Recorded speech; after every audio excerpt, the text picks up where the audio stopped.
ఈ చిన్నారి పేరు Honey. Doctor B R Ambedkar Konaseema జిల్లాకు చెందిన రాంబాబు నాగలక్ష్మి దంపతుల కుమార్తె. హనీ పుట్టుకతోనే గాకర్స్ అనే అరుదైన వ్యాధితో బాధపడుతోంది. ఈ వ్యాధి చికిత్సకు లక్షల్లో ఖర్చవుతుందని వైద్యులు చెప్పడంతో దిక్కుతోచని స్థితిలో చిన్నారి పేరెంట్స్ ఉండిపోయారు. సరిగ్గా ఇదే సమయంలో గతంలో కోనసీమ జిల్లా పర్యటనకు వచ్చిన సీఎం జగన్ ను కలిసి చిన్నారి పేరెంట్స్ మొరపెట్టుకున్నారు. చిన్నారి ఆరోగ్య పరిస్థితిని చూసి చలించిపోయిన సీఎం జగన్ అప్పటికప్పుడే ₹1 కోటి మంజూరు చేశారు. దీంతో పాటు చిన్నారి హనీ చికిత్సకు అవసరమైన ఇంజెక్షన్స్ తో పాటు నెలకు 10,000 పెన్షన్ కూడా ప్రభుత్వం అందిస్తుందని హామీ ఇచ్చి నెరవేర్చారు. సీఎం వైఎస్ జగన్ ఆదేశాలతో చిన్నారికి మెరుగైన చికిత్స అందటంతో ఇప్పుడు ఆరోగ్యంగా ఉల్లాసంగా ఉంది. ప్రస్తుతం అరుదైన వ్యాధి నుంచి హనీ కోలుకుంటోంది. కాగా హనీ పుట్టినరోజు సందర్భంగా చిన్నారి తల్లిదండ్రులు సీఎం జగన్ ను కలిసి కృతజ్ఞతలు తెలిపారు. తమ పాప ఆరోగ్యంగా ఉందంటే సీఎం జగన్ వల్లే అంటూ చిన్నారి పేరెంట్స్ ఆనందాన్ని వ్యక్తం చేశారు. వెళ్ళి కలిసాము. నిజంగా సీఎం సార్ చాలా ఆనందపడ్డారు. మేము చాలా హ్యాపీగా ఫీల్ అయ్యాం.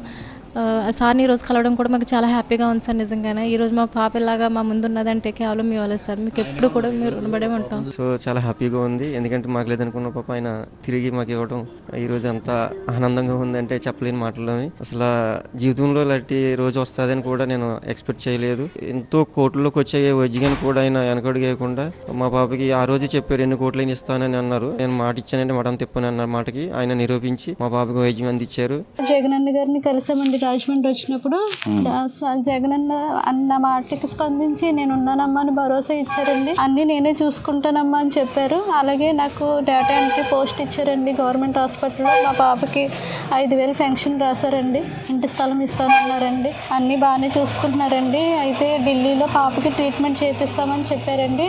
పోయిన నెల ఫిబ్రవరి 15వ తారీఖున ఢిల్లీ పంపించారండి. ఢిల్లీ పంపిస్తే అయితే ట్రైన్ జర్నీలో పాపకి బ్రీతింగ్ ప్రాబ్లం వచ్చిందండి. అక్కడికక్కడే మేము చెప్తే వెంటనే అన్ని వాళ్ళే చూసుకున్నారండి.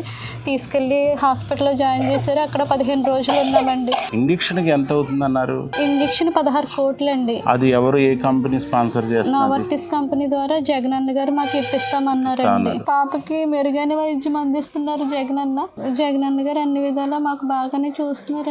మా పాపకు SMA అనే వ్యాధి వచ్చింది. దాన్ని బెంగళూరు హాస్పిటల్లో కలిస్తే దీనికి 16 కోట్ల ఇంజక్షన్ అయితే మీ పాప బతుకుతుంది అని చెప్పినారు సార్. ఆ విషయం తెలిసి మేము సజ్జల రామకృష్ణారెడ్డి గారిని కలిస్తే ఆయన జగన్మోహన్ రెడ్డి గారికి మా న్యూస్ అంతా పంపించి 16 కోట్ల ఇంజక్షన్ శాంక్షన్ చేయించినారు. డిసెంబర్ 27వ తేదీ 2023లో వేసినారు. ఇంజక్షన్ వేసినారు. పాప బాగుంది. ఇప్పుడు సార్ను కలిసి ఆయన చేసిన మేలు తెలియపరుచుకున్నామని మీ దగ్గరకు వచ్చినాం సార్.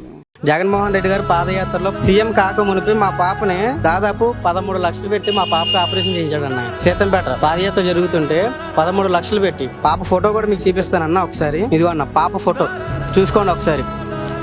13 లక్షలు పెట్టి పాపకి ఆపరేషన్ చేయించారన్న ఆయన. పాపకి బ్రెయిన్ లో వాటర్ ఉండటం వల్ల దాదాపు 6 నెలల్లో నేను పిచ్చోళ్ళ తిరిగా 72 హాస్పిటల్ తిరిగా నేను. ఏపీ తెలంగాణ కానీ ఎక్కడా పని అవ్వాల. బట్ దేవుడి దయ వల్ల జగన్మోహన్ రెడ్డి గారి దగ్గరికి వెళ్ళాము. విత్ ఇన్ 1 వీక్ లోనే 13 లక్షలు పెట్టి మన తిరుపతిలో ఆపరేషన్ చేయించారన్న ఆయన. పాప ఇప్పుడు ఫోటో కూడా మీకు చూపిస్తాను. ఎట్లా ఉందో మీరే చెప్పండి. పాప ఫోటో అప్పుడు ఫోటో ఎలా ఉందో చూడండి, ఇప్పుడు ఫోటో ఎలా ఉందో చూడండి. ఆ రోజు ఆయన చేసిన హెల్ప్ కి నా జీవితంతో నేను నా కుటుంబం కూడా ఆ పాప కూడా రుణపడే ఉంటుంది. నా బిడ్డకి ఎవరికో కాదు, నా బిడ్డకి హార్ట్ ఆపరేషన్ చేయాలంటే 10 లక్షలు అడిగారు. ఇదిగో ఫ్రీగా చేశాడు జగన్మోహన్ రెడ్డి. ఆరోగ్యశ్రీలో నా బిడ్డకి ఫ్రీగా చేశాడు హార్ట్ ఆపరేషన్. 10 లక్షలు అడిగారు. నాకు 2 ఎకరాల పొలం ఉంది. అయితే అమ్మాలి, లేదంటే తాకట్టు పెట్టాలి. పవన్ కళ్యాణ్ ఫ్యాన్ అన్నాను నేను. అయినా పవన్ కళ్యాణ్ గారు రాజకీయాల్లోకి వచ్చినా సరే పక్కాగా చెప్తున్నా జగన్ వేసుకుని ఓటు గెలిపించుకుంటాను. ఎందుకంటే నా బిడ్డకే ప్రాణం పోసాడు. చాలు నాకు అది.